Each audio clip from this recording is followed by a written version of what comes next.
తాకట్లో ఉన్న బంగారాన్ని విడిపించి ఆ రోజున మార్కెట్ ధర కట్టి మిగిలిన డబ్బును మీకు అందిస్తుంది కొమ్మూరి గోల్డ్.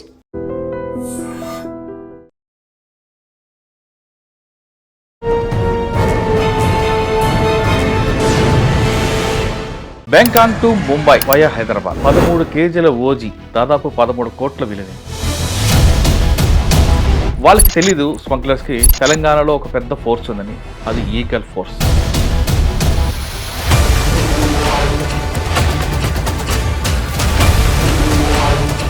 $13 కోట్ల విలువైన ఓజీ బొంబాయి వెళ్తే బొంబాయిలో మరింత దారుణం జరుగుతుంది. ఈగల్ ఫోర్స్ అనేది ఎందుకు పెట్టాల్సి వచ్చింది? ఈగల్ ఫోర్స్ లక్ష్యం ఏంటి కొంచెం? ప్రధానంగా చూస్తే దేశంలో 2 క్రైమ్స్ పోలీస్ డిపార్ట్మెంట్కు చాలా ఛాలెంజింగ్ తయారైంది.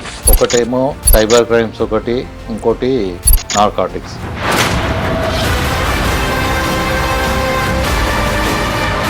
మదన్మోహన్ రెడ్డి గారు మొన్న జరిగిన బ్యాంకాక్ ఆపరేషన్, ఇక్కడే మీరు దాన్ని క్రాక్ చేశారు. అసలు ఆ లీడ్ ఎలాగ వచ్చింది? ఆ టాస్క్ ఎన్ని రోజులు పట్టింది? ఈ ఓజీ ఏది హైడ్రోపోనిక్ గాంజా ఏదైతే ఉందో అది కొంతమంది క్యారియర్స్ ద్వారా ఈ మెయిన్ స్మగ్లర్స్, ఇండియాలో ఉండే స్మగ్లర్స్ అందరూ తెప్పిస్తున్నారు అని చెప్పేసి ఒక ఇన్ఫర్మేషన్ వచ్చింది.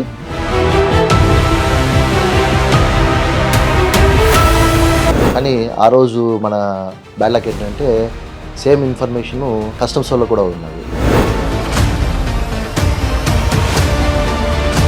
వాళ్ళ ఇన్ఫర్మేషన్ మీద ఈ బయట ఉండే 4 బాంబే వాళ్ళు ఎవరైతే వీళ్ళు హ్యాండ్లర్స్ ఉన్నారో వాళ్ళని కూడా అరెస్ట్ చేయడం జరిగింది. గోవా టాస్క్, గోవా నుంచి ఒక పెడ్లర్ వస్తున్నాడు అని చెప్పేసి మాకు ఒక ఇన్ఫర్మేషన్, లివియో అని చెప్పేసి అతను గోవా నేటివ్. అతను ఇక్కడ హైదరాబాద్లో ఊబలంక శంకర్ అని చెప్పేసి మన ఫిలిం నగర్లో ఉంటాడు. సీజనల్గా వస్తూ ఉంటారు అన్నమాట. ఒక సీజన్లో వీడు ఉంటాడు, ఇంకో సీజన్లో వేరే వాడు వస్తాడు. ఫోన్ నెంబర్ అదే ఉంటుంది. ఫోన్ నెంబర్ మటుకు అంటే కస్టమర్స్కి అంతా అదే నెంబర్ తెలుసు. సో ఆ నెంబర్తో పాటే వీళ్ళు ఉంటారు. వాడు వచ్చిన వాడు ఇక్కడ వస్తాడు, ఆ నెంబర్ తీసుకుంటారు, సర్వీస్ చేస్తుంటారు కస్టమర్స్కి.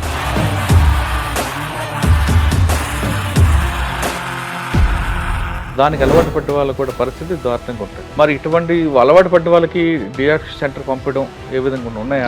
అయితే ఇప్పుడు లాస్ట్ 2 yearsలో చూసింది ఏంటంటే, మనము ఈ యొక్క అమ్మే వాళ్ళని అంటే సప్లయర్స్ని ఎంతోమందిని పట్టుకున్నాం. ఇక్కడ ఎంతమందిని పట్టుకున్నా కానీ in one form or the other ఇది సప్లై అనేది జరుగుతూ ఉన్నది.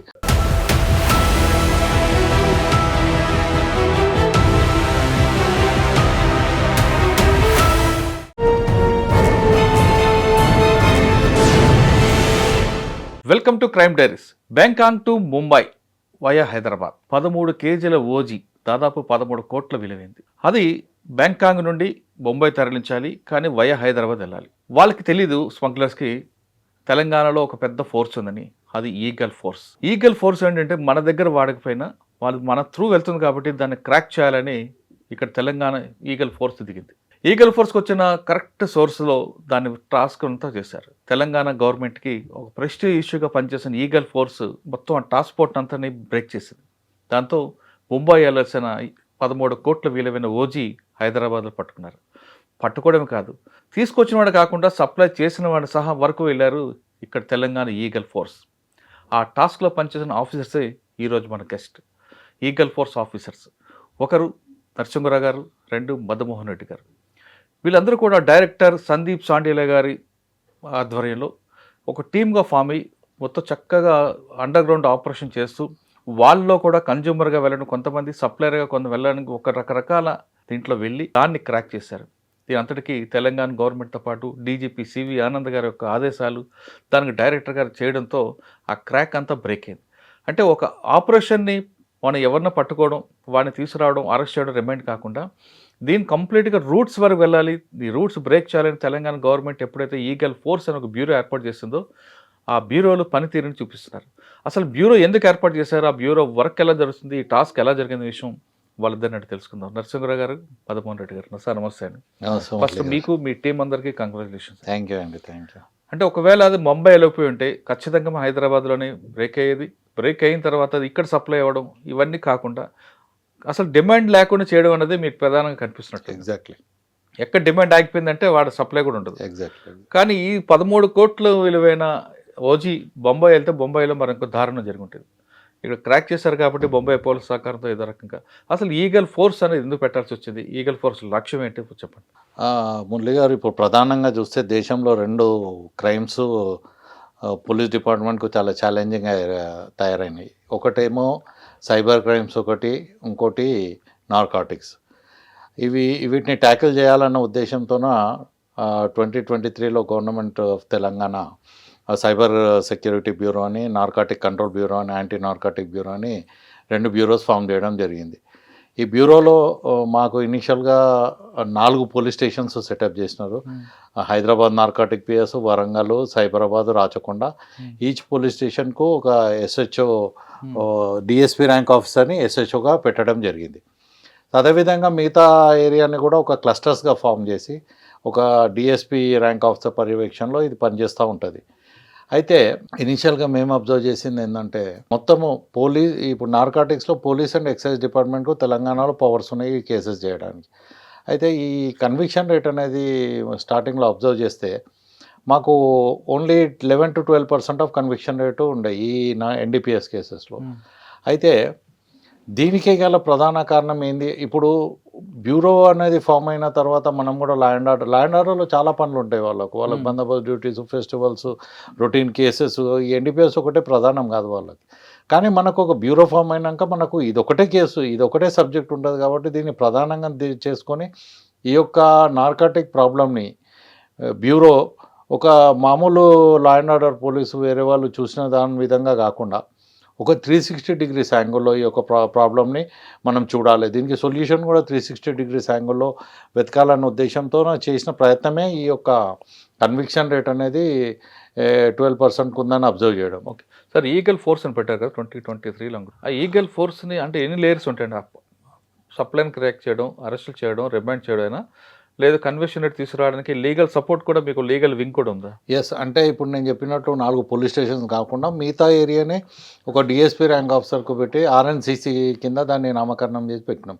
ఇదే కాకుండా మా దగ్గర లీగల్ వింగ్ ఉంటుంది, అవేర్నెస్ వింగ్ ఉంటుంది, ట్రైనింగ్ వింగ్ ఉంటుంది, డాక్యుమెంటేషన్ వింగ్ ఉంటుంది, టెక్నికల్ వింగ్ ఉంటుంది. ఈ విధంగా డిఫరెంట్ అన్నిటికీ ఏదైతే ఒక వన్ స్టాప్ షాప్ ఏ విధంగా అంటామో ప్రతి ఒక్క సమస్యకు ప్రతి ఒక్క పరిష్కారము ఈగల్ చూపించాలి. లా అండ్ ఆర్డర్ వాళ్ళకు ఒక బిగ్ బ్రదర్ రోల్ మేము ప్లే చేయాలన్న ఉద్దేశంతోన మేము ప్రతి ఒక్కటి కూడా ఆలోచిస్తూ ఉంటాం. మీరు చేస్తుంటారు, కానీ ఇక్కడ మెయిన్ ఎక్కించుకు వచ్చేసరికి వేరే స్టేట్లు ఉంటారు. మరి వేరే స్టేట్ వెళ్ళాలంటే మరి మీకు సపోర్టింగ్ ఇంటర్పోల్ అటు తీసుకుంటారా? లేదు, మన ఇండియాకు ఉన్నప్పుడు మనము we can go anywhere and ఎక్కడైనా వెళ్ళొచ్చు. ఇండియా కాకుండా వేరే ఉంటాయి కదా, వేరేది అప్పుడు మనకు గైడ్లైన్స్ ప్రకారము we have to take the help of MHA. ఏదైనా అవసరం ఉంది, ఫర్ ఎగ్జాంపుల్ బ్యాంకాక్ కేసు ఉన్నది, we have return letters to ఎంహెచ్ఏకి రాస్తే దాన్ని ఎంఎల్ఏటీ అంటే మన ఏదైతే ట్రీటీ ఉంటుందో ఆ ట్రీటీ ప్రకారం ఏ దేశాలతో ఉన్నదో దాని ప్రకారము వాళ్ళు ఫార్వర్డ్ చేసి ఆ యొక్క ఇన్ఫర్మేషన్ ఏదైనా కావాలన్నా కానీ తెప్పిస్తూ ఉంటారు. త్రూ సెంట్రల్ గవర్నమెంటే వెళ్ళాల్సి ఉంటుంది. బ్యూరో స్టార్ట్ అయిన తర్వాత చాలా ఆపరేషన్ జరుగుతుంది, ఎందుకు ఇంకా ఫుల్ స్టాప్ పడట్లేదండి? ఫుల్ స్టాప్ అనేది కాదు, అంటే అంతకుముందు ఎట్లుండే అంటే కేసెస్ కొద్దిగా తక్కువ ఉండే. ఈ మధ్య కేసెస్ రెగ్యులర్గా పడుతున్నాం. అంటే ఈవెన్ మనకు ఎవ్రీ మంత్ ఎన్కౌంటర్ మీటింగ్స్ అని సెంట్రల్ లెవెల్లో జరుగుతూ ఉంటాయి. అప్పుడప్పుడు మన honourable home minister, central home minister గారు కూడా అటెండ్ అవుతుంటారు. వాట్ హీ హాజ్ అబ్జర్వ్డ్, ఆయన అబ్జర్వ్ చేసింది ఏంటంటే Telangana is one of the states ఎక్కడైతే చాలా డబల్ అయినాయి కేసులు. డబల్ అయినాయి అంటే we're one of the leading book చేయడంలో మనము లీడింగ్ అయిపోయినాం. ఆయన అబ్జర్వ్ చేసింది ఒకటే, Telangana has not given up the war against. మనం ఏ రోజైతే కేసులు బుక్ చేయడం తక్కువ చేస్తామో అంటే మనం చేతులు ఎత్తేసినట్టు అని ఆయన అభిప్రాయం. సో ఆ విధంగా మనం ఏంటంటే చాలా ముందుకు వెళ్తా ఉన్నాం. We're not living anybody. ఏదైనా కానీ మన దృష్టికి వచ్చిందంటే దాని యొక్క డీప్ రూట్ వరకు ఇన్వెస్టిగేషన్. అదే చెప్తున్నారు, ఈవెన్ ఇప్పుడు లా అండ్ ఆర్డర్ వాళ్ళు ఒక కేసు బుక్ చేస్తున్నారు అనుకోండి, అది మీరు చేసారు మీరే చూసుకోండి అన్నట్లు మేము వదలం దాన్ని.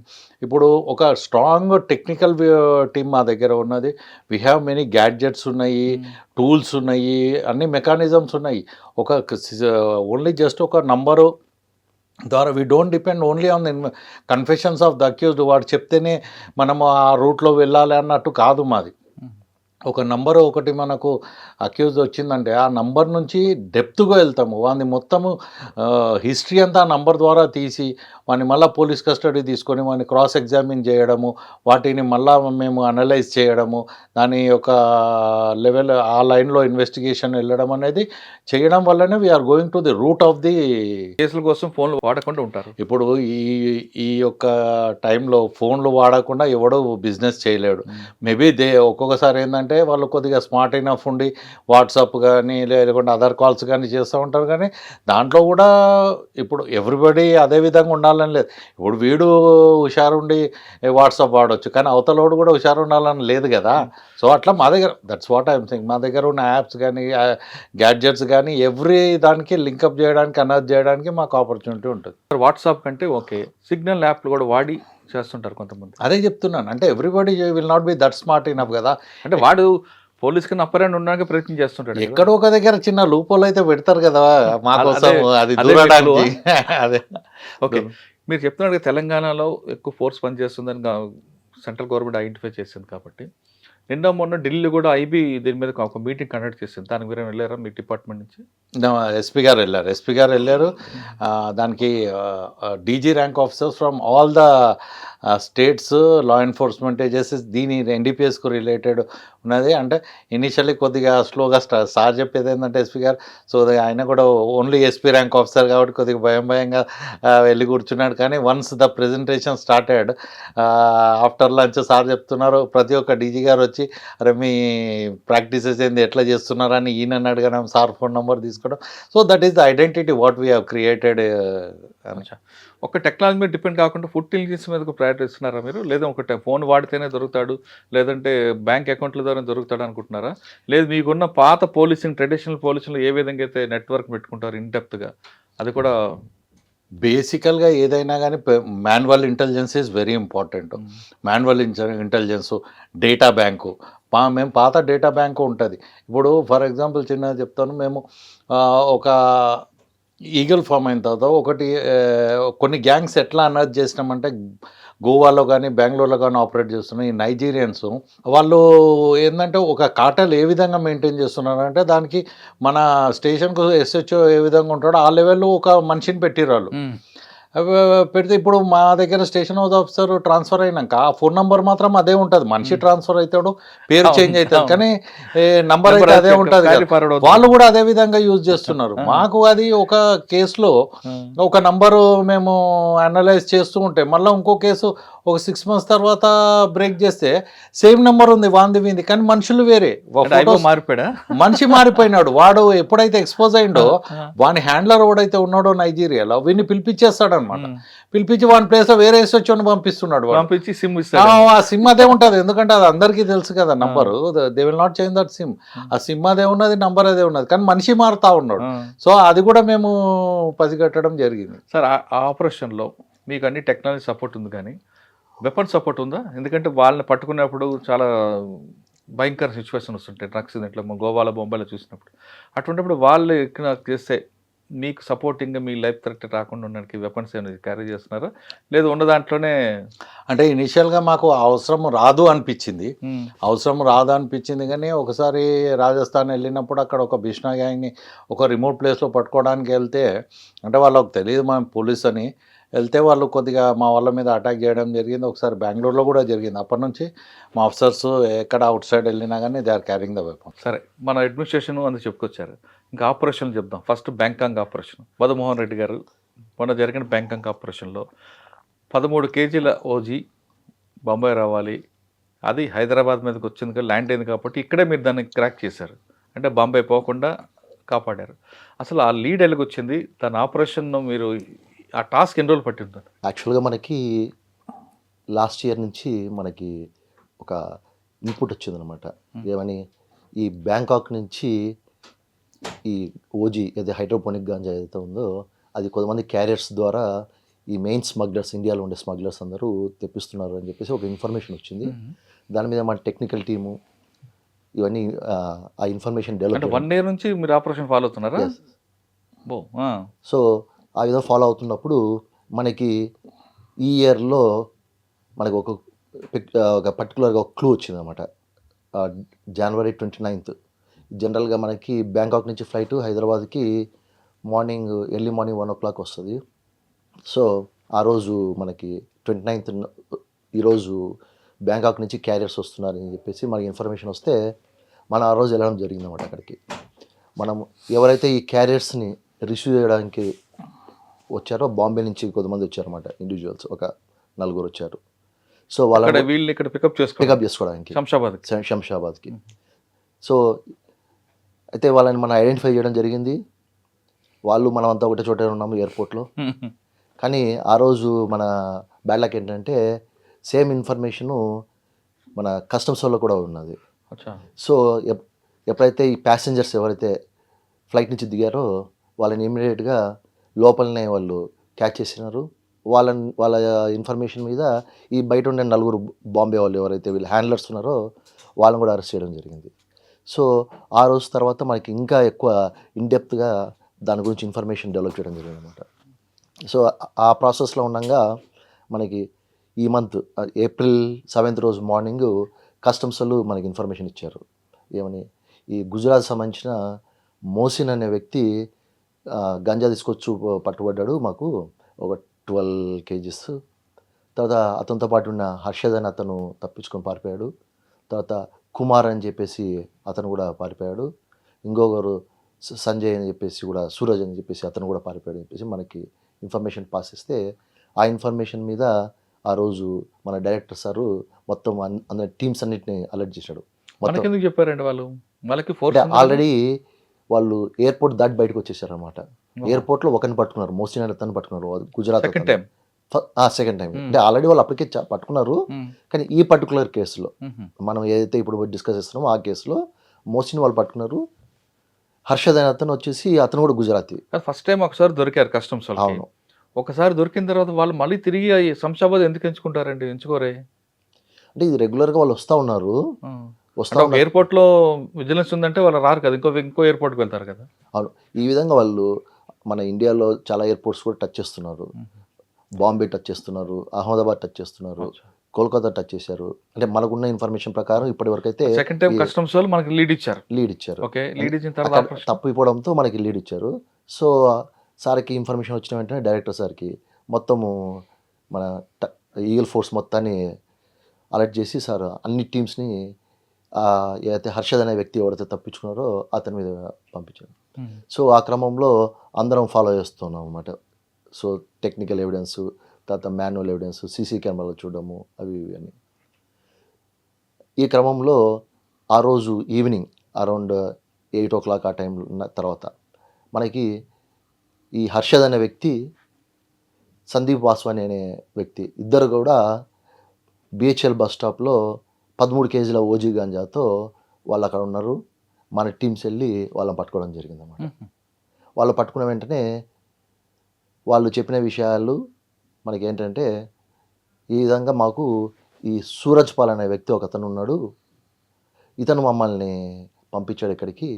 సో దాని విషయంలో మేము ఇక్కడికి వచ్చాము, మేము ఓన్లీ క్యారియర్స్ మాత్రమే, మెయిన్ హ్యాండ్లర్ అతను చెప్పారు.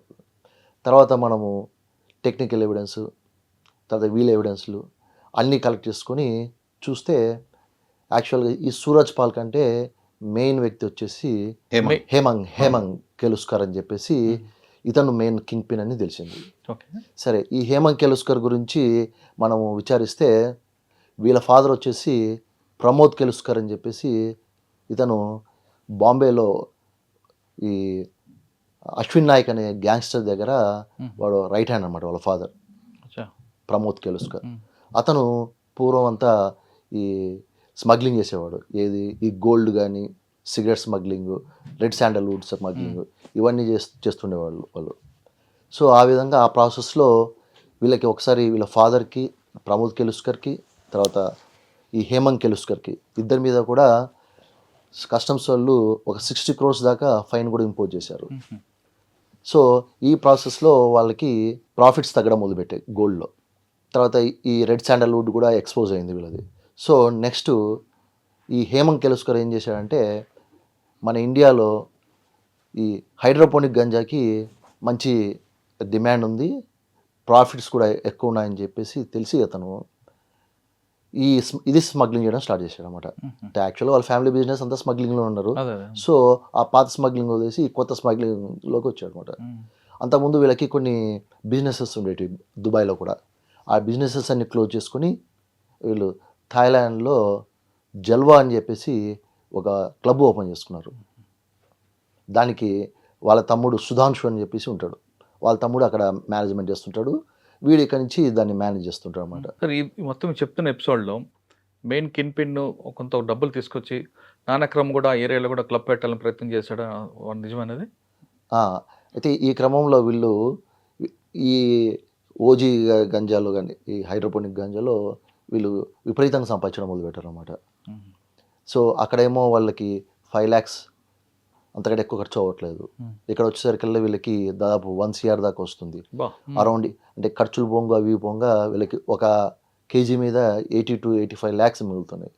సో ఈ హెవీ అమౌంట్ ఇన్కమ్ వచ్చేసరికి వీళ్ళు ఇక్కడ మన హైదరాబాద్లో కోకాపేట ఏరియాలో సేమ్ అదే టైప్ ఒకటి క్లబ్ ఏర్పాటు చేయదలుచుకున్నారు. కానీ ఇక్కడ పోలీస్ అడ్మినిస్ట్రేషన్ టైట్ ఉంది, మనకి బియాండ్ టైం నడవనియ్యరు అని చెప్పేసి తెలిసేసరికి బియాండ్ టైం నడవకుంటే మాకు ప్రాఫిట్స్ రావు అని చెప్పేసి వీళ్ళు ప్రస్తుతానికి దాన్ని పుట్ ఆన్ హోల్డ్ పెట్టారు అనమాట. సరే మొత్తం ఎపిసోడ్లో తీసుకుంటే ఎక్కడ కూడా బ్యాంక్ ట్రాన్సాక్షన్ వాడకుండా అంతే లిక్విడ్ క్యాషే వాడారంటున్నారు. లేదు, అంటే బిట్వీన్ ఇండియా అండ్ బ్యాంకాక్ మాత్రము అంతా ట్రాన్సాక్షన్స్ పేటిఎం ఇవే యూజ్ చేయడం జరిగింది. సో అదే అంటే ఫస్ట్ దాన్ని బియాండ్ ఓజీవీ ట్రాన్సాక్షన్ వెళ్ళినాం ఇందులో. బియాండ్ ఓజీవీ ఫర్ ఎగ్జాంపుల్ వీళ్ళ టికెట్స్ ఓవర్ బుక్ చేసినారు. సో ఈ విధంగా వాళ్ళు అనలైజ్ చేసినప్పుడు ఎప్పుడైతే వీడు హేమంత్ కిర్లోస్కర్ అరెస్ట్ అయినాడు, అరెస్ట్ కాకముందే వీని పాత్ర కూడా ఇందులో ఉన్నదని తెలియడానికి we never used this confessions. అయితే ఇదంతా టెక్నికల్ అనాలిసిస్లోనే వీని పాత్ర వెళ్ళిన తర్వాత వాడిని పట్టుకురావడం జరిగింది. పట్టుకొచ్చినాక చూస్తే వీళ్ళు ఏంటంటే ఒక 10 to 15 మెంబర్స్ హ్యాండ్లర్స్ ఉన్నారు. వీళ్ళు 10 to 15 వీళ్ళు దాదాపు ఒక 40-50 మందిని క్యారియర్స్గా అపాయింట్ చేసుకున్నారు. ఇక్కడ అహ్మదాబాద్ కానీ బాంబే కానీ మన హైదరాబాద్ కానీ ఆ విధంగా పెట్టుకున్నారు. సో వీళ్ళందరి టికెట్లు మళ్ళీ ఒకతనే బుక్ చేస్తున్నాడు, ఒకటే ట్రావెల్ ఏజెన్సీ ద్వారా బుక్ చేస్తున్నాడు. వీళ్ళంతా వెళ్ళి ఉంటున్నారు, ఒకటే హోటల్లో ఉంటున్నారు. మళ్ళీ వీళ్ళ మూమెంట్స్ కూడా ఈ హ్యాండ్లర్స్ది కానీ ఈ క్యారియర్స్ది కానీ ఇదంతా కూడా అన్ని కోరిలేట్ చేసుకొని దీనికి జీరో ఆన్ చేయడం జరిగింది, ఇది బస్ చేయడం జరిగింది. క్యాష్ అన్నది మీరంట్లు అవుట్ ఆఫ్ కంట్రీ వేరే వెళ్తాను, కానీ ఇన్సైడ్ తీసుకుంటే కనీసం పెట్రోల్ దగ్గర కూడా ఇక్కడ మొత్తం క్యాష్ ట్రాన్సాక్షన్. కానీ మనకు ఇంటర్నేషనల్లీ జరిగిన ట్రాన్సాక్షన్స్ అన్ని ఫ్లైట్ టికెట్లు అప్పుడు క్యాషే వాడాడు కదా. ఫ్లైట్ టికెట్ వాడిండు, కానీ ఇప్పుడు ఫ్లైట్ టికెట్లు బుక్ చేసినప్పుడు ఇప్పుడు వీళ్ళకు క్యాష్ ఇచ్చిండా ఇది ఇచ్చిండు, కానీ ఫ్లైట్ టికెట్ ఇంపార్టెంట్ కదా మనకు. క్యాష్ ఫ్లైట్ టికెట్ సాధారణ క్యాష్ తీసుకోరు కదా. తీసుకుంటారు, అట్లేం లేదు. అంటే ఇక వీళ్ళు దే క్యాన్ మేనేజ్ ఎనీథింగ్ అండి. ఇప్పుడు ప్రైవేట్ ఏజెన్సీ ట్రావెల్ ఏజెన్సీ ఉన్నది, వాళ్ళకి బిజినెస్ కావాలి కాబట్టి వాళ్ళు అవుట్స్ ఇప్పుడు యాక్సెప్ట్ చేస్తూ ఉంటారు. సార్ ఈ టాస్క్లో ఒక మహిళా ఆఫీసర్ కూడా ఉన్నారట కదా. అంటే ఆమె టెక్నికల్ సపోర్ట్ చేస్తున్నారు వాళ్ళంతా. కొంతమంది మారు వేషాలు వెళ్ళి ఉన్నారంటున్నారు, ఫోటో కూడా దిగ వచ్చినట్లే కదా. మారు వేషంలో అంటే అట్లా ఏం లేదు అనుకోదు. ఈ కేసులో అయితే వేరే కేసులలో ఉన్నాయి. ఈ కేసులో మనకి అంత టైం లేదు, డైరెక్ట్ ఇంకా మనం ఇన్వాల్వ్ కావడం. బాంబే పోలీసు తర్వాత మనకి రాయ్గఢ్ వాళ్ళు ఉన్నారు. సో వాళ్ళకి ఈ ఎవరైతే హేమంత్ కిర్లోస్కర్ ఉన్నాడో వాళ్ళకి అక్కడ రాయ్గఢ్ ప్రాంతంలో ఒక విల్లా ఉంది, ఫామ్ హౌస్ ఉంది. ఆ ఫామ్ హౌస్లో ఉన్నప్పుడు మన టీంకి సంబంధించి ఈగిల్ ఫోర్స్ సంబంధించిన ఇన్స్పెక్టర్ రమేష్ వాళ్ళ టీం వెళ్ళి హేమంత్ కిర్లోస్కర్ని అక్కడ పట్టుకోవడం జరిగింది. ఓకే సార్, అటు బ్యాంకాక్ నుండి ముంబై పోవాలి, బాంబే పోవాలి, మధ్యలో దిగాడు హైదరాబాద్లో. మనకేం సంబంధం, మీరు ఎందుకు సార్ జోక్యం చేసుకున్నారు అంటారు కొంతమంది. వస్తే బాంబే కదా. అట్లా ఉండదని. ఇప్పుడు అది ఎక్కడ పోయినా కానీ ఇండియాలోకి వస్తున్నది. ఇప్పుడు బాంబే పోతే బాంబేలోనే ఉంటుందని గ్యారంటీ ఏమి. బాంబే నుంచి మళ్ళీ మన హైదరాబాద్ తెలంగాణ కూడా వచ్చే ఛాన్స్ ఉంటుంది కదా. ఎందుకంటే ఈ మధ్య ఏమైపోయింది, ఈ ఓజీవీడ్ అంటే క్రేజ్ ఎక్కువైపోయింది. అది కొద్దిగా ఓజీ కన్నా మందరు ఆంధ్రాలో కూడా తెలంగాణ శీలావతి కన్నా ఎక్కువ కంటెంట్, ఎక్కువ కిక్ ఇస్తుంది. అది మోర్ దాన్ 20 times. ఇది 3 to 5% టెట్రా హైడ్రా ఇది ఉంటే అది మోర్ దాన్ 30% ఇస్తున్నది. సో అందుకని ఏంటంటే దాని క్రేజ్, అందుకనే ఇది 1 crore వరకు 1 kg 1 crore వరకు కూడా పలుకుతా ఉన్నది. అదంత క్రేజ్ ఉన్నది కాబట్టి దాన్ని స్మగ్లింగ్ చేయడం జరుగుతూ ఉన్నది. సార్ దానికి అలవాటు పడ్డ వాళ్ళు కూడా పరిస్థితి దారుణంగా ఉంటుంది. ఉంటుంది. మన శీలావతి Obvious. లీలావతి అంటే వేరే కానీ మరి ఇటువంటి అలవాటు పడ్డ వాళ్ళకి డిఆక్షన్ సెంటర్ పంపడం ఏ విధంగా ఉన్నాయా? ఎస్, అయితే ఇప్పుడు ఈ లాస్ట్ 2 yearsలో చూసింది ఏంటంటే మనము ఈ యొక్క అమ్మే వాళ్ళని అంటే సప్లయర్స్ని ఎంతోమందిని పట్టుకున్నాం. ఇంక్లూడింగ్ ఈవెన్ నైజీరియన్స్ కానీ, వేరే యుగాండన్స్ కానీ, లేకుంటే ఐవోరీ కోస్ట్ నుంచి, ఘానా నుంచి, ఎన్ని కంట్రీస్ నుంచి ఎంతమందిని పట్టుకొని ఇప్పుడు దాదాపు 40 నుంచి 50 మంది Africans they are languishing in the Telangana jails. ఇక్కడ ఎంతమందిని పట్టుకున్నా కానీ in one form or the other ఇది సప్లై అనేది జరుగుతూ ఉన్నది. So this time we have decided to cut down the demand. Demand cut చేయాలంటే ఏం చేయాలి, మనము ఈ కన్జ్యూమర్స్ ఎవరైతే ఉన్నారో వాళ్లకు మనము మళ్ళీ ఆ అలవాటు నుంచి తప్పించాలంటే ఎవరు కూడా మనము పోయి చెప్పి మీరు ఈ అలవాటు మానేయండి మేము హెల్ప్ చేస్తామంటే ఎవరు నమ్మరు. సో వాళ్ళకు ఒక నమ్మకం అనేది క్రియేట్ చేయాలంటే we have a awareness wing. Awareness wing DSP rank officer ఆధ్వర్యంలో డైలీ వాళ్ళు ఏదో ఒక కాలేజ్కు స్కూల్కి వెళ్తూ ఉంటారు, అక్కడ అవేర్నెసెస్ క్రియేట్ చేస్తూ ఉంటారు. అక్కడ మేమే కాదు, మాతో పాటు medical and health department, child welfare department, women welfare department, వీళ్ళే కాకుండా మాకు ఎంతోమంది ఎన్జిఓస్ వీళ్ళందరితో కలిసి పనిచేస్తూ ఉంటారు మా అవేర్నెస్ వింగ్ వాళ్ళు అక్కడ స్కూల్స్కు కాలేజెస్కి వెళ్ళి అవేర్నెస్ క్రియేట్ చేయడము, ప్రహరీ క్లబ్స్ అని ఫామ్ చేయడము, యాంటీ డ్రగ్స్ సోల్జర్స్గా ఫామ్ చేయడం చేసి ఇక్కడ ఈ యొక్క కమిటీస్లో ఈవెన్ పేరెంట్స్ని, school management, parents, local agencies, political కానీ అందరిని ఇన్వాల్వ్ చేస్తామండి. అందరిని ఇన్వాల్వ్ చేయడం వల్ల ఏంటంటే వాళ్ళకు ఎవరికైతే ఏదైనా ఈ ప్రాబ్లం ఉంది, వాళ్ళ పిల్లలు కానీ ఎవరైనా ఈ యొక్క డ్రగ్ బారిన పడి వాళ్ళు ఎవరికి చెప్పుకోవాలనో తెలియదు, ఎలా చెప్పాలని, పోలీసుకు చెప్తే మళ్ళీ కేసు అవుతుందేమో అన్న ఉద్దేశంతోనే వాళ్ళు మదన పడుతూ ఉంటారు. అయితే ఇలాంటి వాళ్ళకు మేము అండగా ఉన్నాము, మేము మీ పిల్లల్ని బాగు చేస్తాము అనే ఒక భరోసా క్రియేట్ చేయాలంటే ముందు వాళ్ళకి అవేర్నెస్ క్రియేట్ చేయాలి. అయితే ఈవెన్ ఎన్డీపీఎస్ యాక్ట్లో కూడా ఒక ప్రొవిజన్ ఉంటుంది, ఈ కన్జ్యూమర్స్ అనే వాళ్ళు ఉంటే వాళ్ళకు ఇమ్యూనిటీ అంటే కేసు వాళ్ళు కనుక రిహాబ్కు వెళ్ళేసి వస్తే వాళ్ళకు ఆ కేసులో నుంచి పేరు తీసే ఇమ్యూనిటీ అనేది ఒకటి చట్టం చేసేటప్పుడే ప్రొవిజన్ పెట్టినారు. కానీ అదేంటంటే కొద్దిగా ప్రొసీజర్ చాలా లెంతీగా ఉండే. అయితే దాన్ని సింప్లిఫై చేయాలి. ఎందుకంటే మన లా అండ్ ఆర్డర్ వాళ్ళు యూజ్ చేయాలన్నా మేము యూజ్ చేయాలన్నా ప్రొసీజర్ చాలా సింప్లిఫై చేయాల్సి ఉంటుంది. సో మా డైరెక్టర్ గారు, మా ఆఫీసర్స్ అందరు కూడా చాలా మేధోమదనం చేసి వేరే డిపార్ట్మెంట్స్ వాళ్ళతోనంతా చాలా డిస్కషన్స్ అయిన తర్వాత ఒక జియో నెంబర్ 4 అని ఒక 3 months బ్యాక్ తీయడం జరిగింది. జియో నెంబర్ 4 ఏంటంటే దాంట్లో ఈ యొక్క ఎవరైనా కన్జ్యూమర్ మా దగ్గరికి వస్తే అతన్ని రీహాబ్ మెజిస్ట్రేట్ దగ్గర టెస్ట్ చేయడము, మెజిస్ట్రేట్ దగ్గర ప్రొడ్యూస్ చేయడము, మెజిస్ట్రేట్ రీహాబ్కు పంపించడం, రీహాబ్ తర్వాత మళ్ళీ మెజిస్ట్రేట్ దగ్గరికి ఆ సర్టిఫికేట్ ఇస్తే అతని పేరు తీసేయడం, ఈ ప్రాసెస్ని చాలా సింప్లిఫై చేసినాం. జస్ట్ ఒక ఫామ్స్ లాగా చేసిన తర్వాత ఇప్పటిదాకా మేము దాదాపు ఒక 300 మంది కన్జ్యూమర్స్ని ఐడెంటిఫై చేయడం జరిగింది. 300 మందిని ఐడెంటిఫై చేసి వాళ్ళను ఆల్రెడీ రిహాబ్కు పంపడం జరిగినది. ఎవరైతే రిహాబ్ అయ్యి వస్తున్నారో వాళ్ళకు మెజిస్ట్రేట్ దగ్గర మళ్ళీ ప్రొడ్యూస్ చేసి ఆ యొక్క పేరు తీసేయడం అది కూడా జరిగింది. ఈవెన్ రీసెంట్లీ సిటీ పోలీస్ కూడా ఒక స్పెషల్ డ్రైవ్ టేకప్ చేసి వాళ్ళు కూడా అట్ ఏ టైం ఒక్క రోజులో దాదాపు 200 నుంచి 300 మందిని వాళ్ళని తీసుకొస్తున్నారు. సరే, కన్విక్షన్ రేట్ ఎంత ఉంది ఇందులో? ఇప్పుడు కదా స్టార్ట్ అయింది. ఇంకా ఇప్పుడు ఏదైతే మేము ట్రైనింగ్ ఒక చిన్న ఎగ్జాంపుల్ చెప్తాను. ఒకటి గోపన్పల్లి అనే పోలీస్ స్టేషన్ ఉన్నది. అక్కడ నుంచి ఒక ఎస్ఐ మా డైరెక్టర్ గారికి మెసేజ్ పెట్టినాడు, సార్ నేను ట్రైనింగ్ అటెండ్ అయిన తర్వాత నేను చేసిన ఒక ఫస్ట్ కేసు సార్, అది మీ ప్రొసీజర్ ప్రకారమే చేసినాను. మీరు ఇచ్చిన ట్రైనింగ్లో ఇచ్చిన ధైర్యంతోనే నేను ఈవెన్ డిఫెన్స్ని కూడా చాలా స్ట్రాంగ్గా ఫేస్ చేసినాను సార్, 10 సంవత్సరాల శిక్ష పడ్డా సార్ అని చెప్పి డైరెక్టర్ గారికి ఒక మెసేజ్ పెట్టడం జరిగింది. ఇమ్మీడియట్గా సార్ రివార్డ్ కూడా డిక్లేర్ చేస్తారు. So now results are pouring in, స్లోగా టైం పడుతుంది దేనికైనా. అంటే సీడ్స్ వేస్తారు, ఫ్రూట్స్ వస్తున్నాయి. ఒక చిన్న కొన్ని స్కూల్లో కాలేజీలో డ్రగ్స్తో దొరికితే స్కూల్ మేనేజ్మెంట్ కానీ కాలేజ్ మేనేజ్మెంట్ కేసులు పెడతామని చెప్తున్నారు. వాళ్ళు అంటారు మాకేం సంబంధం అని అంటున్నారు. అంటే ఇది ఒకరిని శిక్షించాలన్న ఉద్దేశం కాదు, అంటే ప్రతి అంటే ఒక్కరు responsibility రెస్పాన్సిబిలిటీ ఫీల్ అవ్వాలి. ఇప్పుడు పోలీస్ ఒకటే, ఎందుకంటే police is a very small force. ఇప్పుడు సమస్య ఎంత పెద్దగా ఉన్నదంటే ఒక పోలీస్ ఫోర్స్ ఒక్కటే సరిపోదు. అందుకనే మేము ఈ యాంటీ డ్రగ్ సోల్జర్స్ అని తయారు చేస్తాం. ఇప్పుడు ప్రతి ఒక్కరి బాధ్యత, ఈవెన్ పేరెంట్స్ది కూడా బాధ్యత అండి. ఎందుకంటే ఇప్పుడు మనం అనుకుంటున్నాం మా ఇంట్లో ఏం కాదు, మా కొడుకు మంచిగా చదువుతుంది, మా బిడ్డ మంచిగా చదువుతుంది, డాక్టర్ ఇంజనీర్ చేస్తారు, అంతా బాగానే ఉన్నారని. కానీ మీ మన్మన్ల పరిస్థితి ఏంది, మీ మన్మరాన్ల పరిస్థితి ఏంది, మీ మునిమన్ల పరిస్థితి ఏంది? ఈరోజు కనుక ప్రతి ఒక్కరము ఈ యొక్క పోరాటం చేసి దీన్ని అనగదొక్కకపోతే, అందరూ తలా ఇంత చెయ్యి వేయకపోతే రేపటి రోజు ప్రతి ఇల్లును తట్టుతుంది ఈ యొక్క డ్రగ్. చెప్పలేము అది. మన దగ్గర నైజీరియన్స్ బాగా ఎక్కువ ఉండేవాళ్ళు. నైజీరియన్స్ మన హైదరాబాద్లో అమ్ముతున్నారు. ఈరోజు మన హైదరాబాద్ సిటీలో ఒక్క నైజీరియన్ కూడా హైదరాబాద్లో ఉండి అమ్మట్లేదు. ఒకవేళ సాధించట్లేదు. ఒకవేళ వచ్చినా సరే వాడు ఎక్కడి నుంచో వచ్చి ఇక్కడ వచ్చి వెళ్ళిపోతున్నట్టు తప్పితే హైదరాబాద్లో ఉండి వాడు చేయట్లేదు బిజినెస్. అది మన సక్సెస్. అది ఇంపాక్ట్. ఇంకొకటి మన డైరెక్టర్ సార్ ఇంకొకటి కొత్త తీసుకొచ్చామన్నమాట. ఇంతకుముందు వీళ్ళకి నైజీరియన్స్కి ఏదంటే ఏదో ఒక కేసులో పోవటము, వీడికి బయటికి రావడము, ఇంకా వాడు మన దేశాన్ని వదిలిపోడు, వాడు బిజినెస్ చేస్తూ ఉన్నాడు. కానీ కొంతమంది బలవంతంగా ఎక్కువ పంపించారు కదా. చెప్తాను, అక్కడికి వస్తాము. సో ఇప్పుడు మనం ఏం చేస్తున్నామంటే ఒకసారి జైలుకి వెళ్ళిన తర్వాత మ్యాక్సిమం అతనికి బెయిల్ రాకుండా చూస్తున్నాము.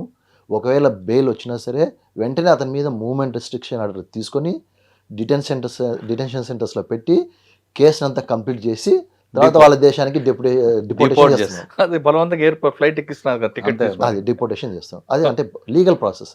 Legal process. సరే, గోవా టాస్క్ చెప్పండి. దీంట్లో యాక్చువల్గా మనకి ఈగల్ ఫోర్స్ ఫామ్ అయిన తర్వాత డైరెక్టర్ సార్ వచ్చిన తర్వాత మనకి సందీప్ శాండిల్ సార్ వచ్చినాక మనకి పెద్ద కేసు గోవా ఆపరేషన్ అన్నమాట. సో దీంట్లో యాక్చువల్గా మనకి ఫస్ట్ ఈ గోవా నుంచి ఒక పెడ్లర్ వస్తున్నాడు అని చెప్పేసి మనకి ఒక ఇన్ఫర్మేషన్ ఉందన్నమాట. లివియో అని చెప్పేసి అతను గోవా నేటివ్. అతను ఇక్కడ హైదరాబాద్లో ఊబలెంక శంకర్ అని చెప్పేసి మన ఫిలిం నగర్లో ఉంటాడు. అతను ఇద్దరు కలిసి కార్ఖానాలో వాళ్ళ కస్టమర్కి సప్లై చేస్తున్నారు అని చెప్పేసి ఉండదు. వీళ్ళిద్దరు కూడా ఆల్రెడీ 2018లో బంజారాహిల్స్లో ఒక కేసు ఉంది వాళ్ళిద్దరి మీద. సో వాళ్ళిద్దరు మధ్యలో ఈ కోర్టుకు వచ్చినప్పుడు అట్లా టచ్లో ఉన్నారు. సో లాస్ట్ ఇయర్ ఏప్రిల్లో ఇద్దరు కలిసి కార్ఖానాకి డ్రగ్ సప్లై చేయడానికి వచ్చినప్పుడు మనం పట్టుకున్నాం అనమాట.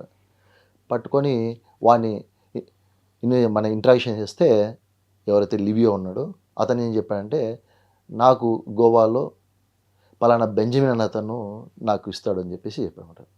సో ఈ లివియో సహాయంతో ఆ బెంజమిన్ని ట్రాప్ చేసి ఆ బెంజమిన్ని పట్టుకుంటే అతని దగ్గర కొద్దిగా రికవర్ అయింది. తర్వాత ఆ బెంజమిన్ని మన సామాన్యంగా అయితే నైజీరియన్స్ మనకు కోఆపరేట్ చేయరు, కానీ ఈ బెంజమిన్ అనే ఎవరైతే నైజీరియన్ ఉన్నాడో మనకి బాగా మంచి కోఆపరేట్ చేశారు అన్నమాట. అంటే గోవాలో వాళ్ళ డెన్స్ ఎక్కడెక్కడ ఉన్నాయి, వాళ్ళు ఏ విధంగా ఆపరేట్ చేస్తారు, మొత్తం డీటెయిల్గా మొత్తం ఇచ్చాడు అనమాట.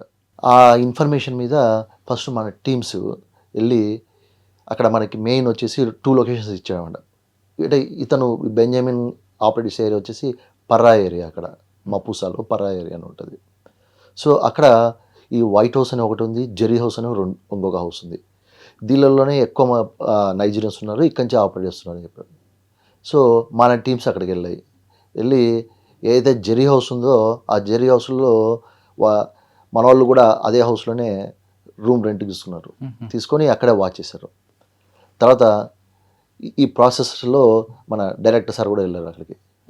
సార్ కూడా ఆ ఏరియా మొత్తం చూసుకొని వాళ్ళ మూవ్మెంట్ కూడా సార్ అబ్జర్వ్ చేసి, సార్ కూడా అక్కడ లోకల్ మాదిరి తిరుగుతూ సార్ కూడా అబ్జర్వ్ చేసి మనము లాస్ట్ ఇయర్ తర్వాత మేలో రైడ్ చేయడం జరిగింది. అక్కడ రైడ్ చేస్తే అంటే గోవా పోలీస్ సపోర్ట్ ఇచ్చారు మీకు? గోవా పోలీస్ సపోర్ట్తోనే సార్ నేను వెళ్ళి సార్ డైరెక్ట్ ఫస్ట్ అక్కడ డీజీ గారిని కలవడం కలిసింది. సార్ ఫోర్స్ ఇచ్చాడు, సార్ ఆ ఫోర్స్తోనే మనం పోయి రైడ్ చేసాము. సేమ్ టైము ఈ జెర్రీ హౌస్ అండ్ వైట్ హౌస్లో రైడ్ చేసాం. రైడ్ చేసినప్పుడు మనకి అక్కడ జెర్రీ హౌస్లో 2 దొరికారు, వైట్ హౌస్లో 3 నైజీరియన్స్ దొరికారు. అక్కడ విచిత్రం ఏంటంటే వైట్ హౌస్లో అక్కడ వాళ్ళకి పాతది ఒక బిల్డింగ్ ఉందన్నమాట. ఆ పాత బిల్డింగ్ అంతా పడిపోయి ఉంటుంది, అంతా వాళ్ళు స్టోర్ రూమ్ లాగా అంతా పాత సామాన్లు వేసుకుంటుంటారు. సో అక్కడ ఈ మట్టి కింద మొత్తం డ్రగ్ దాచిపెట్టినారని చెప్పేసి మనకు బెంజమిన్ ఇన్ఫర్మేషన్ ఇచ్చినాడు అనమాట. సో మనం వెళ్ళి అక్కడ ఓనర్ చెప్తే లేదు అటువంటిది ఏం లేదు అని చెప్పారు.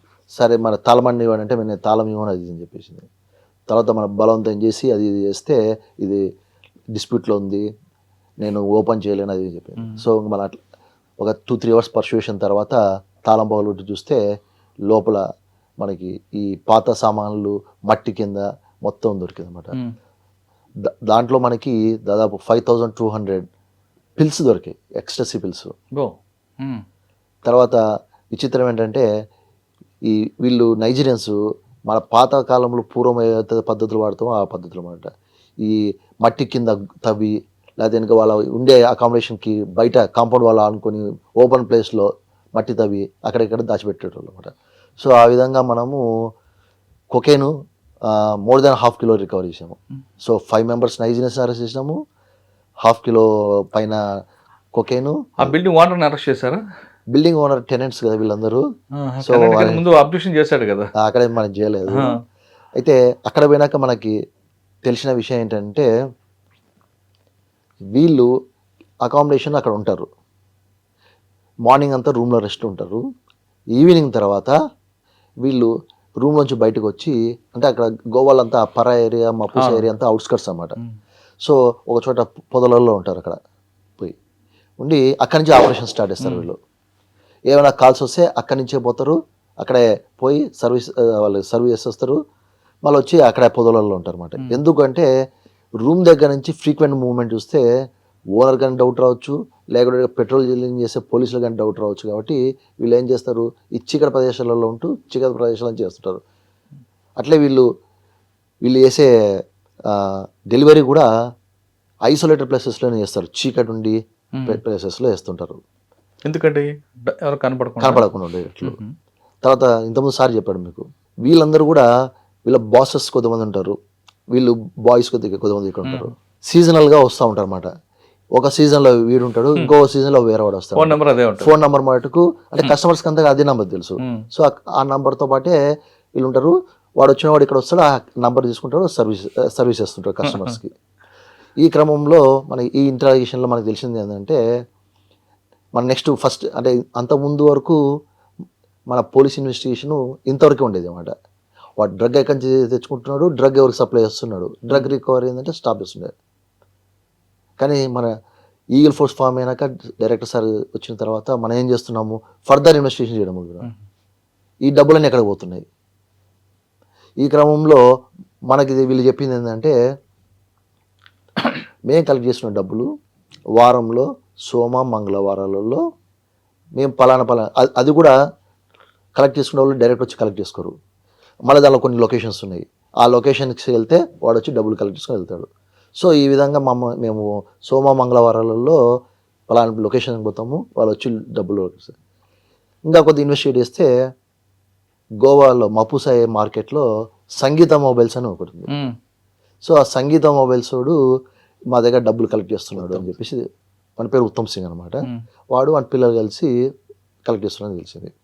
మళ్ళీ అక్కడ మేము మళ్ళీ వాచ్ పెట్టాము, వాడి దగ్గర కూడా వాచ్ పెట్టి దాదాపు ఎప్పుడైతే వాడి దగ్గర క్యాష్ బాగా అక్యుములేట్ అయిందని మనకి ఐడియా వచ్చిందో ఆ రోజు భయంకరమైన వర్షం కూడా పడుతుండే గోవాలో. మా వాళ్ళంతా అట్లే రెయిన్ కోట్స్ పెట్టుకొని అందరూ వాచ్లో ఉన్నాము. కరెక్ట్ వాళ్ళు క్యాష్ తీసుకోపోయే టైంలో రైడ్ చేసాము. రైడ్ చేస్తే వాడి దగ్గర దాదాపుగా వాళ్ళ పిల్లల దగ్గర ఏమో 18-19 lakhs దొరికింది, తర్వాత ఇంట్లో కొద్దిగా దొరికింది, మొత్తం కలిపి టోటల్ 50 lakhs దొరికింది క్యాష్ ఉత్తమ్ సింగ్ దగ్గర. సో ఆ ఉత్తమ్ సింగ్ని మనము మళ్ళీ వాడు ఎవరికి ఇస్తాడు చెప్తాను. సో ఉత్తమ్ సింగ్ పట్టును, ఈ ఉత్తమ్ సింగ్ వచ్చేసి యాక్చువల్ రాజస్థానీ కానీ అక్కడ బిజినెస్ చేసుకుంటున్నాడు. ఈడు హవాలా ఆపరేటర్ అనమాట. వీళ్ళు మళ్ళీ ఈ అమౌంట్ని బాంబేకి పంపిస్తున్నారు. దాంట్లో ఒక చేతన్ మావుజీ అని చెప్పేసి ఒకతను ఉంటాడు బాంబేలో, అతను, తర్వాత ఎస్ఆర్ అని కంపెనీ అని చెప్పేసి ఒకటి ఉంది అతను, ఇంకోటి రాజ్ అని చెప్పేసి ఒకటి, వాడు కూడా గోవా వాడే. వీళ్ళకి ఇస్తున్నది తెలిసింది.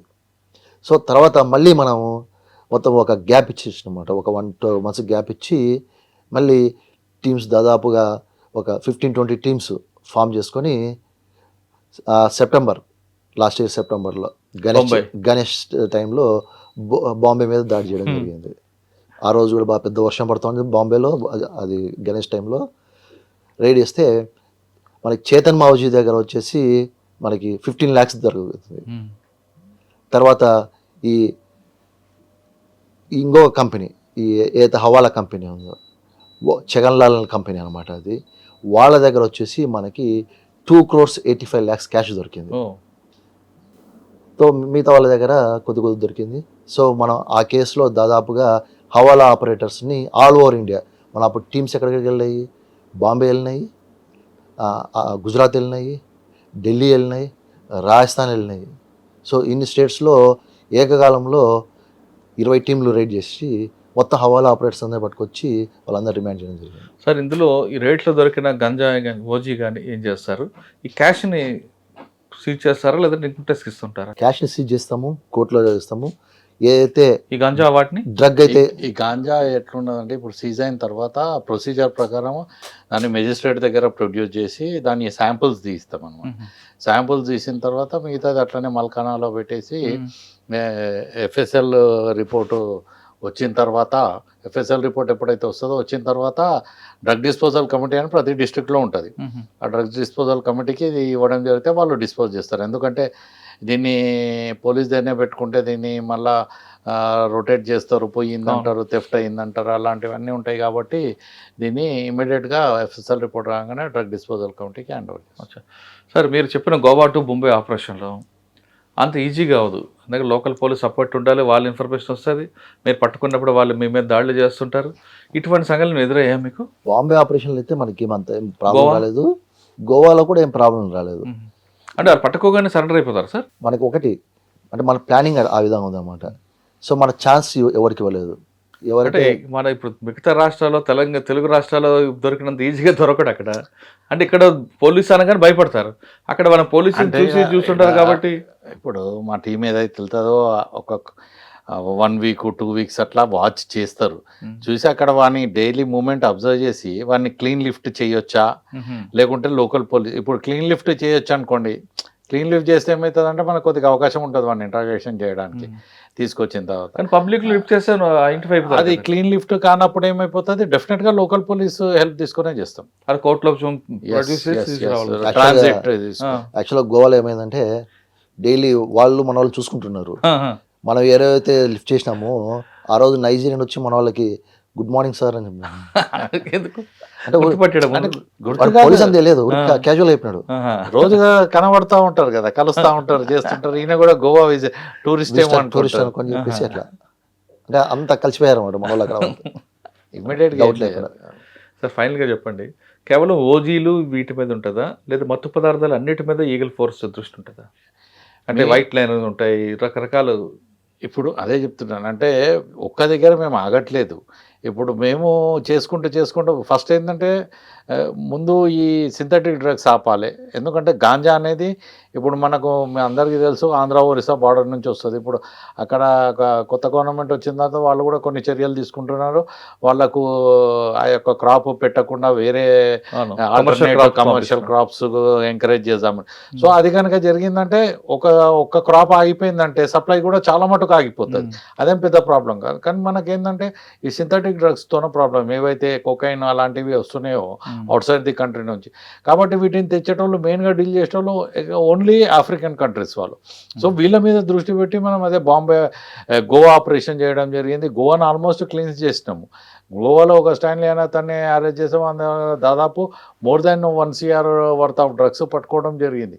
వాడిని పట్టుకున్నప్పుడు వాడిని ఇంట్రాగేషన్లో ఏం తెలియదంటే వాడు ఫైజల్ అని చెప్పి వాడు గోవా కొల్వాలే జైల్లో ఉండి అక్కడి నుంచి ఆపరేట్ చేస్తున్నాడు. అక్కడి నుంచి యూరోపియన్ కంట్రీస్ నుంచి డ్రగ్ తెప్పించి పూణేలో వానికి తెలిసిన దగ్గర డెలివరీ ఇస్తే వాడు పూణే నుంచి తీసుకొచ్చి వీనికి సప్లై చేస్తున్నాడు అని చెప్తే డైరెక్టర్ గారు ఇమ్మీడియట్గా కొల్వాలే జైలు సూపరింటెండెంట్ కూడా వస్తే వాళ్ళంతా ప్రెమిసెస్ ఎత్తుకుతే దాదాపు 16 సెల్ ఫోన్స్ ఆ యొక్క ప్రెమిసెస్ నుంచి దొరికినాయి. సో ఈ విధంగా అంటే చెప్తున్నా, ఏది తీసుకున్నా కానీ దాన్ని అక్కడ వదిలేయడం కాదు, దాన్ని లాజికల్గా ఎందుకు తీసుకుపోవడం. సో ఆ విధంగా ఇప్పుడు నైజీరియన్స్ అందరూ కూడా, ఒక నైజీరియన్ని మేము పోలీస్ కస్టడీలు తీసుకుంటే ఇప్పుడు మధుమోహన్ చెప్పినట్టు వాళ్ళు హైదరాబాద్కి ఎందుకు అమ్మట్లేదు, వాళ్ళు ఎందుకంటే భయపడుతున్నారు, మా హైదరాబాద్ వాళ్ళతో డీల్ చేస్తే పట్టుడిపోతామని. ఏదైనా అడపదడప జరిగినా కానీ డెడ్ డ్రాప్స్ చేసి వెళ్ళిపోతున్నారు, కానీ డైరెక్ట్ లైన్లోకి వచ్చి ఎవరు చేయట్లేదు. ఈవెన్ గోవా పోయినా కానీ హైదరాబాద్ నుంచి తెలంగాణ నుంచి ఎవరైనా వచ్చిర్రు డ్రగ్ అడుగుతున్నారంటే చాలా కాషియస్గా ఉంటున్నారు. So that is the impact what we have created. Okay, ఇందులో ఆర్గనైజ్డ్ క్రైమ్ ఇదంతా. ఆర్గనైజ్డ్ క్రైమ్ యాక్ట్లో ప్రాపర్టీ సీజ్ చేయడం అనేది మీకు ప్రొవిజన్ ఉంది. ఇప్పుడు ఇవి చేసిన దీంట్లో ఎవరైనా ప్రాపర్టీ సీజ్ చేశారా? ప్రాపర్టీస్ కాదు, అంటే ఇప్పుడు ఫస్ట్ టైం ఇప్పుడు క్యాష్ ఏ విధంగా అయితే రికవరీ చేయాలి, అది క్యాష్ ఎక్కడ వెళ్తున్నది అన్నది ఏ విధంగా అయితే అనర్త్ చేయాలన్నది ఫస్ట్ టైం చేసినామో. ఇందులో ఒకటి పవర్ఫుల్ చాప్టర్ 5A అని ఒక NDPS యాక్ట్లో ఉంటుంది. దాంట్లో ఏంటంటే ఒక SHOకు ఈ అక్యూజ్డ్ ఎవరైతే అరెస్ట్ అవుతారో ఒక 6 years బ్యాక్ వాళ్ళ ఫ్యామిలీ మెంబర్స్ ఎవరైనా కానివ్వండి, రిలేటివ్స్ ఎవరైనా అసోసియేట్ వాళ్ళ పేరు మీద కనుక ఏమో ప్రాపర్టీస్ కానీ, వెహికల్స్ కానీ, గోల్డ్ కానీ, బ్యాంక్ బ్యాలెన్స్ కానీ ఏదైనా ఉన్నట్లయితే దాన్ని ఒక ప్రొసీజర్ ప్రకారం చేసి అదంతా ఫ్రీజ్ చేయొచ్చు. అంటే కేసులు దొరికిన నుంచి వెనక 6 సంవత్సరాల లోపల ఎవరిదైనా కానివ్వండి, వేరే రకంగా వచ్చిన ఏ రకంగా వచ్చినా కానీ ఈయన ఏం చెప్తాడంటే నాకు ఇవన్నీ కూడా వీడే కొన్నాడు, వీళ్ళ ఫ్రెండ్స్ రిలేటివ్స్ పేరు మీద కొన్నాడు, డ్రగ్ మనీతోనే కొన్నాడు అని ఆయన ఒకటి ఫ్రీజింగ్ ఆర్డర్ చేసి చెన్నైలో competent authority income tax joint commissioner గారు ఉంటారు, వాళ్ళకి పంపించి వానికి ఒక సర్వ్ చేస్తే అథారిటీ వీని పిలిచి అడుగుతారు, ఈ SHO గారు ఇది ఇల్లీగల్ ప్రాపర్టీ అంటున్నారు నువ్వేమంటావని. కానీ SHOని పిలిచి అడగారు నువ్వు ఎట్లా ఇది illegal. So that much power we're having under chapter 5A. So ఈ విధంగా దాదాపు ఇప్పటి వరకు మేము ఆల్రెడీ ఒక దాదాపు డజన్ కేసెస్లో more than 20-30 crores of property freeze అయింది. ఇప్పుడు more than 100 crores property is in process. Even నీతిబాయిది కూడా మనం చేసిన రేట్లో దాని ప్రాపర్టీ కూడా అంతా ఫ్రీజ్ అయి ఉన్నది. ఇప్పుడు నెక్స్ట్ ఏదైతే కన్విక్షన్స్ అవి వస్తాయో అది రాగానే మొత్తం గవర్నమెంట్కు ఫోర్ఫిట్ అయిపోతుంది. సార్ వాళ్ళు ఓకే, కానీ రిపీట్గా దొరుకుతుంటారు తాగుతూ, అంటే సప్లైర్ కారు కానీ వాళ్ళకి అలవాటు అయిపోయి వాళ్ళని మీరు అరెస్ట్ చేస్తుంటారు, తీసుకొస్తుంటారు, ఇంకా అదే పనిలో ఉంటారు. వాళ్ళు అలవాటు అవ్వడం కాకుండా వేరే వాళ్ళకి నేర్పుతుంటారు. వాళ్ళ మీద ఎలా ఉంటుంది యాక్షన్? అదే అందుకనే ఇప్పుడు వాళ్ళకి అలవాటు తప్పియాలి, మనము తప్పించుకోలేరు. వాళ్ళకి ఇది ఒక ఇమ్మీడియట్ గా ఓవర్ నైట్ జరిగే మాజీ ఎమ్మెల్యే దొరికారు కదా అదే పనిగా. It is a continuous process, ఇది నిరంతర ప్రక్రియ. ఇది వాళ్ళని ఇప్పుడు మేము ఒక 100 మందిని తీసుకొచ్చి వాళ్ళ కౌన్సిలింగ్ చేసి రిహాబ్ చేస్తే అందులో ఒక 10 మంది అయినా కానీ వీఆర్ సక్సెస్ఫుల్. నెక్స్ట్ టైంలో ఇంకా కొంతమంది అయితే. కానీ కరెక్టే, ఇదే ప్రాసెస్లో ఒక మాజీ ఎమ్మెల్యే దొరికారు, మరి ఆయన ఏం చేస్తారు? ఇప్పుడు ఎవరో చోటా మోటా వాళ్ళు అంటే వాళ్ళని రిహాబ్ చేసి ఒక పెద్ద వీళ్ళంటే వాళ్ళు తెలుసుకోవాలి. అది ఇప్పుడు వాళ్ళకు కూడా అది అక్కడ ఎమ్మెల్యేనా ఇతను కామన్ మ్యాన్ అన్నది ఏమున్నది, కన్స్యూమర్. ఇప్పుడు వేరే వాళ్ళకి ఏ విధంగా చేస్తామో వాళ్ళకు కూడా ప్రొవిజన్స్ ఉంటాయి, వాళ్ళకు కూడా అది ఉంటుంది. సో ఇట్ డిపెండ్స్, వాళ్ళు మారుతారా. ఇప్పుడు ఇక్కడ కూడా మారని వాళ్ళని మళ్ళీ ఎప్పుడైనా ఉంటే కేసు పెడతాం. సెకండ్ టైము వాళ్ళకు ఆపర్చునిటీ ఉండదు. ఫస్ట్ టైం ఒకసారి ఆపర్చునిటీ ఇచ్చినాం, రిహాబ్ అయ్యి ఇమ్యూనిటీ తీసుకోమని చెప్పి, అయినా కానీ మళ్ళీ కంటిన్యూ చేస్తే మళ్ళీ ఇవ్వం కదా. ఇంకా మనకు వేరే వాళ్ళు చాలా మంది ఉన్నారు వాళ్ళని చేయాల్సిన, ఇక వీళ్ళని కానీ ఎడబడతాం, వీళ్ళని జైలుకే పంపిస్తాం. ఏం చేస్తున్నాం అంటే పేరెంట్స్ కూడా పిలిపిస్తున్నాం, పేరెంట్స్ సమక్షంలోనే టెస్ట్ చేస్తున్నాము. పేరెంట్స్ ముందే పేరెంట్స్ సపోర్ట్ చేయరు కదండి, మా అబ్బాయి తాగుతాడు నీకేం నష్టం లేదు. అంతకుముందు అట్లా ఉండే, ఎందుకంటే వాళ్ళు భయపడేటోళ్ళు. అరే పోలీస్ పిలిస్తే మళ్ళీ కేసు పెడతారేమో, మళ్ళీ లోపల వేస్తారేమో, మాకు అది ఒక స్టిగ్మా లాంటిది అని చెప్పి. అదే that is the power of our awareness, that is the power. వాళ్ళకి ఏంటంటే ఒక భరోసా కల్పించడం, మేమున్నాము, వీఆర్ దేర్ ఫర్ యూ, మేమేమి మిమ్మల్ని ఏదో అక్యూజ్గా చూడట్లేదు, we're treating you as victims, నువ్వు మంచిగా నువ్వు మళ్ళీ మెయిన్ స్ట్రీమ్లోకి వచ్చేయి. గోవా టాస్క్ కానీ లేదంటే బ్యాంకాంగ్ టాస్క్లో కానీ సప్లయర్స్ ఫోన్ నెంబర్స్ అన్ని మీరు చూస్తున్నారు, వెరిఫై చేస్తున్నారు కాబట్టి ఇందులో సెలబ్రిటీస్ ఎవరైనా దొరుకుతున్నారా? సెలబ్రిటీస్ ఎవరు కూడా డైరెక్ట్ ఇచ్చారండి. వాళ్ళకు వాళ్ళు అంతా తీసుకునేటంతా ఇప్పుడు ఉన్నదా చెప్పండి, మీరే చెప్పండి. వాళ్ళు డైరెక్ట్ గా వాళ్ళు సప్లయర్స్ ని కాంటాక్ట్ గా కాకపోతే ఇండైరెక్ట్ గా ఉంటది కదా. ఇండైరెక్ట్ గా ఉన్నాయని మేము మా రాడార్ లో వచ్చినారు కదా ఇంతకు ముందు. రాడార్ లో వచ్చినది ఏంటంటే ఇది ఎవిడెన్స్ బేస్డ్. మీ రాడార్ లో ఉన్న వ్యక్తి తెప్పించుకోకుండా వేరే వాళ్ళు తెప్పించుకొని అక్కడ అలాంటి వాళ్ళని అందరినీ పట్టుకున్నాం. ఎంతో మంది, మీకు కూడా తెలుసు, ఎంతో మంది సెలబ్రిటీలు వచ్చినారు, చేసినారు, వాళ్ళ మీద కూడా కేసులు అయినాయి, చేసినాయి. సో ఏదంటే ఇప్పుడున్న పరిస్థితుల్లో ఎవరు కూడా అంత సాహసం చేయలేరండి. తెలంగాణలో ఇకపై డ్రగ్స్ తాగడమే కాదు, సప్లై కూడా ఉండదంటున్నారు ఈగల్ ఫోర్స్.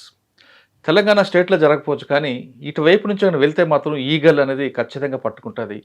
ఆ పట్టుకోవడంలోనే మనకి బ్యాంకాంగ్ ఆపరేషన్ సక్సెస్ అని తెలిసింది. వీళ్ళ ప్రధాన లక్ష్యం ఏంటంటే కేవలం రూట్స్ సప్లై చేసినవాడు కాకుండా రూట్స్కి వెళ్ళి వాళ్ళని పట్టుకోవడం, వాళ్ళ ప్రాపర్టీని సీజ్ చేయడంతో పాటు మెయిన్ తెలంగాణలో డ్రగ్స్ డిమాండ్ లేకుండా చేయడమే ఈగల్ ఫోర్స్ ప్రధాన లక్ష్యంగా తెలుస్తుంది. డిమాండ్ లేనప్పుడు ఖచ్చితంగా సప్లై బ్రేక్ అవుతుంది కాబట్టి తెలంగాణ రాష్ట్రంలో డిమాండ్ అనేది బ్రేక్ చేయడానికి ఫోర్స్ చేస్తుంది. కేవలం ఈగల్ ఫోర్స్ అంటే కేవలం డ్రగ్స్ మీద కాదు, మత్తు పదార్థాలు ఏది ఉన్నా సరే వాటి మీద ఈగల్ ఫోర్స్ కన్ను మీ మీద ఉంటుంది అనేది చాలా స్పష్టం. అంతేకాకుండా దీన్ని పూర్తిగా తెలంగాణ తరిమి వేయాలంటే ఒక ఈగల్ ఫోర్స్ ఇది కాదు, సోషల్ రెస్పాన్సిబిలిటీ తీసుకుంటే ప్రతి ఒక్క సిటిజన్ సపోర్ట్ చేస్తే ఖచ్చితంగా తెలంగాణ డ్రగ్స్ రహిత రాష్ట్రంగా ఉంటుందన్నది ముఖ్యంలో ఇప్పటికైనా ఖచ్చితంగా అది అవుతుందనే విషయం చాలా స్పష్టంగా తెలిసింది. ఇది ఈగల్ ఫోర్స్ ఆఫీసర్స్ నరసింహరావు గారు, మధుమోహన్ రెడ్డి గారు యొక్క ఎక్స్క్లూజివ్ ఇంటర్వ్యూ. వచ్చే వారం మరో ఇష్యూలో మళ్ళీ కలుద్దాం. అంతవరకు నమస్తే. Thank you very much. Thank you Murali గారు.